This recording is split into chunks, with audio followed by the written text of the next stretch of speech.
আমার গায়ের রং দুধে আলতা ফর্সা না, তবে যে আমি কালো এমনও না। আমি এতটাও সুন্দর না যে আমার দিক থেকে চোখ ফেরানো যাবে না, তবে আমি এতটাও কুৎসিত না যে আমার দেখতে ইচ্ছা করবে না। আমার কোমর ছাপানো চুল নেই, তবে আমার চুল ঘাড় অব্দি খাটোও না।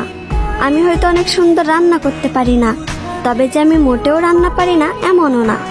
আমি হয়তো সবসময় সাজুগুজু করি না, তবে যে আমি মোটেও সাজি না এমনও না। আমি হয়তো সব কাজ গুছিয়ে করতে পারি না, তবে যে আমি কাজ করতে পারি না এমনটা না। আমি হয়তো ওভার স্মার্ট না, তবে আমি স্মার্ট না এমনটাও না। আমি হয়তো সবকিছু সুন্দরভাবে বোঝাতে পারি না, তবে যে আমি কাউকে সম্মান করতে পারি না এমনটা না। আমি হয়তো পদ্মাশীল না, তবে যে আমি বেপদ্দায় চলাফেরা করি এমনটা না। আমি হয়তো সব দিক দিয়ে পারফেক্ট না, তবে কারোর জীবনে আনপারফেক্ট এমনটাও না।